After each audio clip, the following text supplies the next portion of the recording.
Assalamualaikum warahmatullahi wabarakatuh, Bapak Ardi. Waalaikumsalam warahmatullahi wabarakatuh. Pak Asnan, gimana Pak kabarnya Pak? Alhamdulillah baik Bapak. Ini habis makan siang.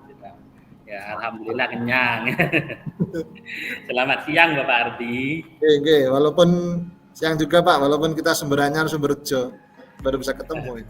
Iya. Pengen lama nih Pak, pengen ngobrol-ngobrol sebenarnya. Sama, sungguhnya di Zoom ini kita ya meskipun jauh tapi kayaknya dekat ya Bapak ya. Bapak Ardi, Iya Pak. Mau masalah topik ini yang kita bicarakan, Pak Ardi maunya membicarakan tentang apa? Waduh, ini nih ngobrol, ini harapan saya ini lama ini, pengen siapa tahu ini dari Pak Usnan ada yang ya kita bisa sharing aja gitu. Jadi gini Pak Usnan, saya itu di sekolah itu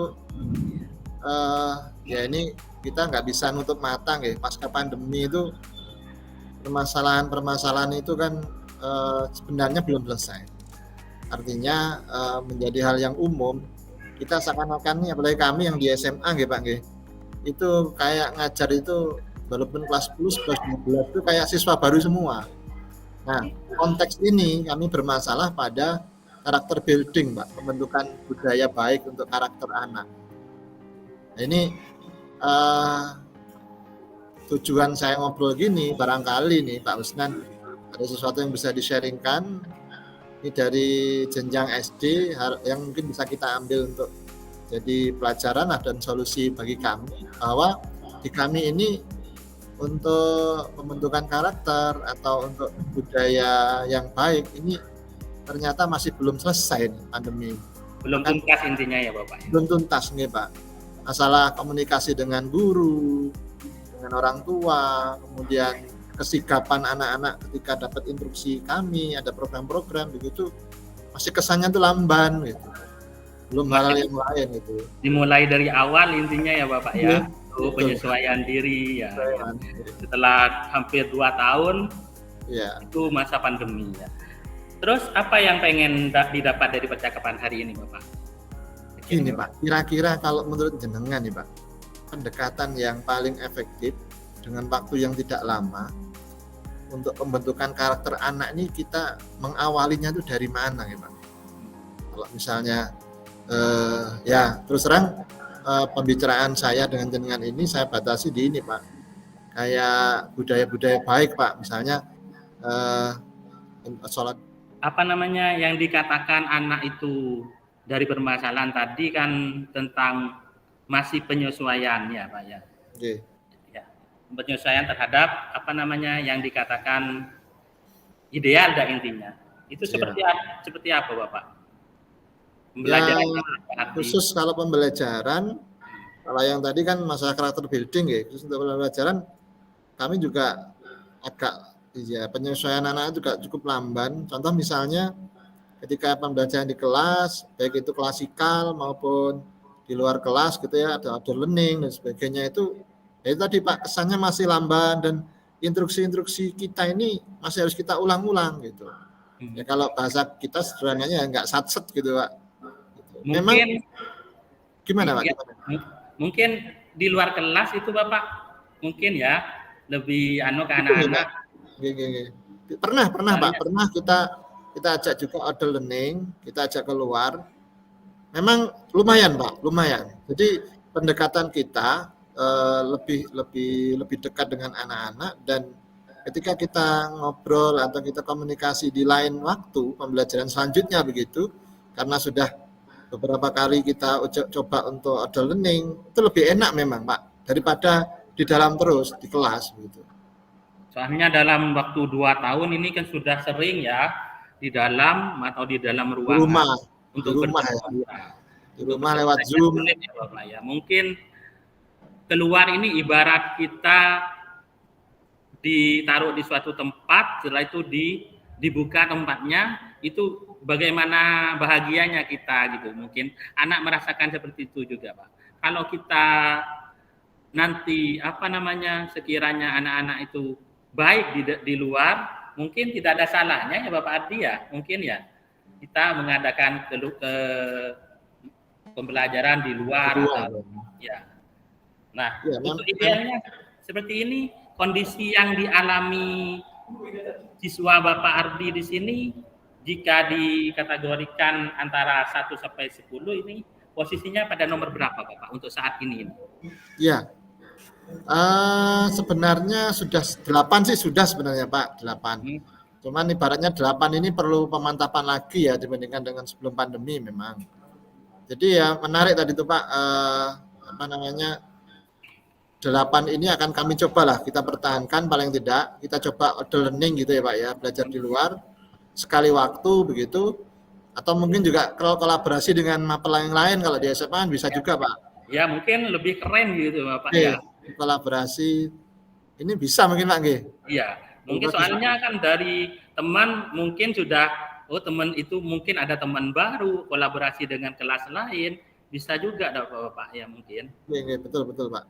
Oke, matur nuwun bisa jadi ini. Pernah juga kita laksanakan sekali Pak, cuman ya perlu untuk diulang lagi sehingga nanti pendekatan maupun adaptasinya anak cukup cepat gitu. Nah, strategi yang akan dilakukan Bapak Ardi ini tadi kan sudah mau belajar di luar ya Bapak. Apakah ada strategi pembelajaran yang di luar yang Bapak Ardi pernah lakukan? Strateginya ke depannya nanti. Ya Pak, prinsip bagaimana kita mengaktifkan anak kan Pak ya prinsipnya. Ya.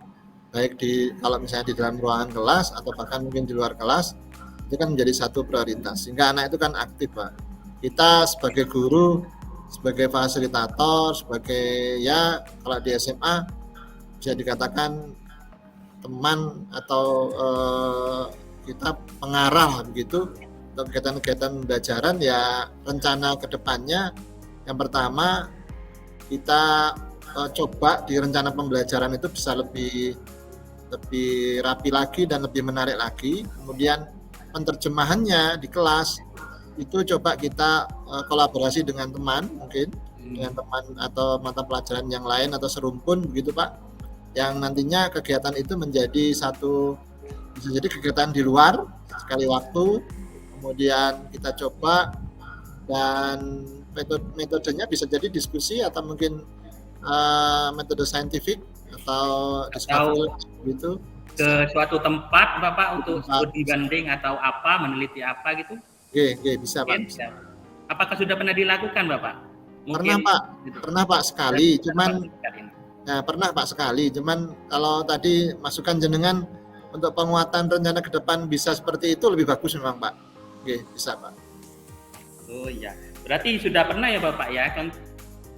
Pernah sekali Pak, sekali, cuman ternyata kalau dapat penguatan dari jenengan sekali ini ternyata mungkin bisa kita rencanakan kembali ke depannya seperti apa yang tadi saya sampaikan, mungkin insya Allah lebih bagus Pak. Oh iya. Bagus, Pak. Kira-kira membutuhkan waktu berapa lama dari kita nantinya memberi strategi belajar di luar atau mengadakan studi banding ke kecamatan contohnya ya Pak ya, supaya anak lebih termotivasi dan bisa menyesuaikan diri nantinya, kira-kira berapa jangka waktu yang diperlukan sama Pak? Kalau misalnya saya kebetulan memang ngajar kelas 10, 11, 12 Pak Osman, antara ngajar geografi di semua kelas, yang IPS terutama. Nah ini kalau misalnya konteksnya kelas 11 memang ada 2 pekan insya Allah Pak. 2 pekan ini memang kebetulan di RPP saya ada project ya bus learning di kecamatan tentang kependudukan Pak. Barangkali ini mungkin bisa jadi pilot project saya ini Pak. Paling enggak selain ke anak-anak, saya coba nanti komunikasikan dengan teman guru serumpun mungkin Pak. Barangkali bisa saya ajak kerjasama.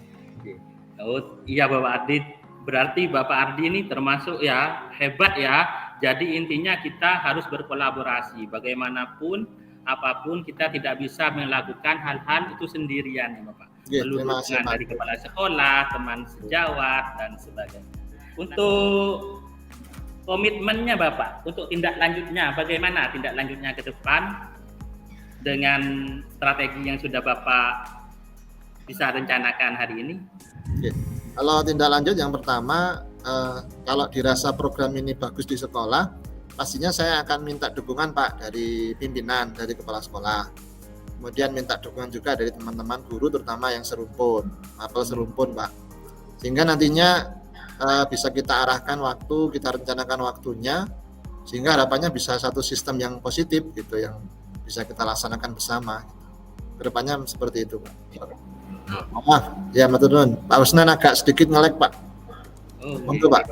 Iya, barusan mati lampu, mohon maaf Pak. Oke. Gitu Pak untuk komitmen ke depannya Pak. Berarti apa tadi Bapak mengadakan? Yang pasti program ini dirasa bagus, kami akan coba minta dukungan dari pimpinan, dari kepala sekolah. Kemudian ketika nanti kita bentuk dalam format kolaborasi, minta dukungan juga dari teman sejawat Pak, terutama guru mapel serumpun gitu. Sehingga nantinya menjadi satu sistem yang positif di pembelajaran sekolah kami pasca pandemi ini.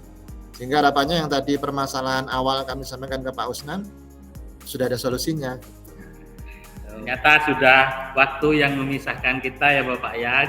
Matur nuwun Pak Usnan. Terima kasih Bapak Ardi atas keluh kesahnya, atas sharingnya kepada saya. Mudah-mudahan ya yang dikatakan atau yang kita cari di sini yaitu mencari solusi bersama ya Bapak ya. Terima kasih banyak ya Bapak.